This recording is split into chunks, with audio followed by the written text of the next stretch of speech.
Napoleon Bonaparte. You know the name.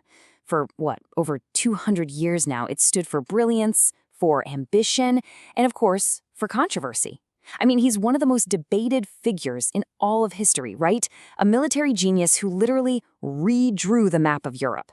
But after all this time, the big question about him, well, it still hangs in the air. So, which was he? A hero of the people, a liberator spreading the ideals of the French Revolution? Or was he one of history's greatest villains, a power-hungry tyrant? The thing is, the answer isn't simple, and to even begin to understand it, you have to go way back, long before he ever wore a crown, to the place and time that really forged who he was. And, with Ridley Scott's new film putting Napoleon right back in the spotlight, now is the perfect time to dig in and really explore the man behind the myth. So that's what we're going to do.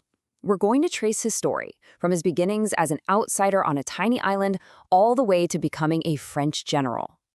Okay, so to really get Napoleon, you first have to get the island that made him. Our story doesn't start in Paris. Not at all. It starts on Corsica, this rugged little island kind of caught between two worlds. And this is what we'll call the Corsican question. And believe me, it is the key to everything. So let's lay out the basic facts. Napoleon was born on August 15th, 1769 on the island of Corsica. Now, if you look on a map, it's this little piece of land sitting right between modern-day France and Italy. But here's the thing. That year and that specific location, they are everything. Because Corsica was right in the middle of a massive political firestorm. See, for most of the 1700s, Corsica was under the thumb of the Republic of Genoa. And, well, the Corsican people were just fed up. They were tired of being controlled by a foreign power. So this powerful nationalist movement started bubbling up, led by a revolutionary figure named Pasquale Paoli. And for young Napoleon, Paoli was his hero. He absolutely idolized the guy and was all in on the dream of an independent Corsica. Now, just think about how fast all this happened. It's kind of wild. In the span of just 1 year, everything changes for Corsica. First, Genoa basically sells the island to France. Then the Corsican rebels, fighting for their freedom, get completely crushed by the French army.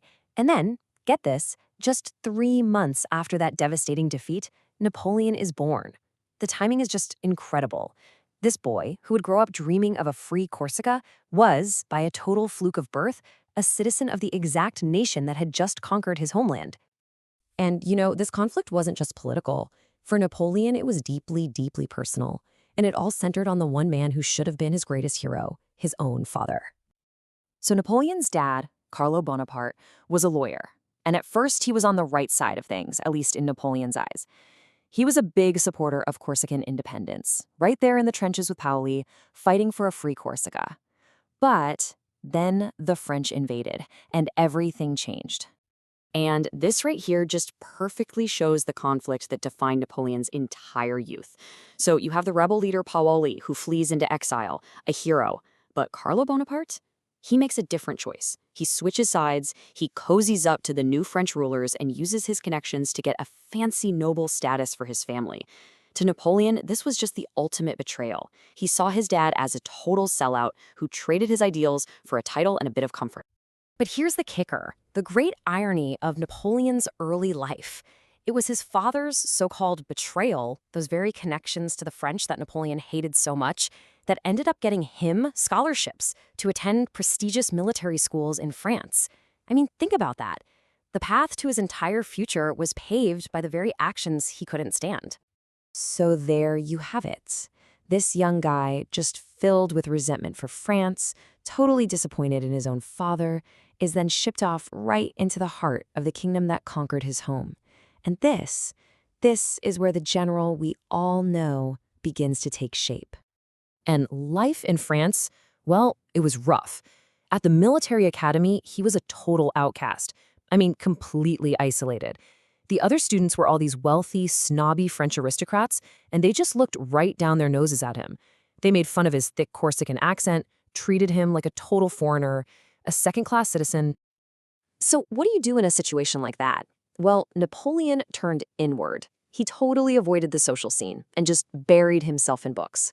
He still saw the French as the enemy, right? The people who had colonized his homeland. So he found his power, his refuge, not with friends, but in the library.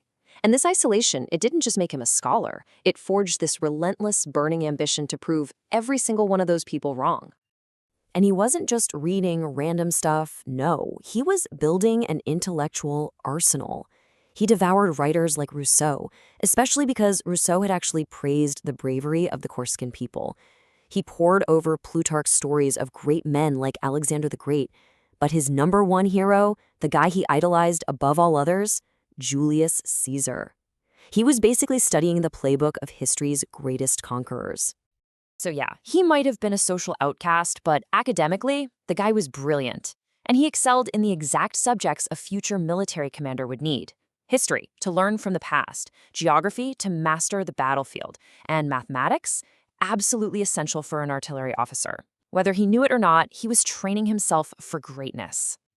And all that hard work, it absolutely paid off.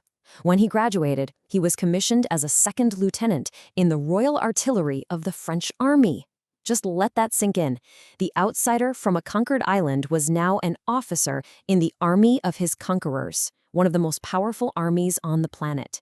The stage was officially set. Which brings us right back to where we started. Hero or villain? Maybe the beginning of the answer isn't so complicated. You just have to look at the boy before the general. A proud Corsican who was forced to become French. A son who believed his father was a traitor. An outsider who found his role models in the stories of ancient conquerors. So the real question is, what happens when a man forged in a fire like that is finally given power?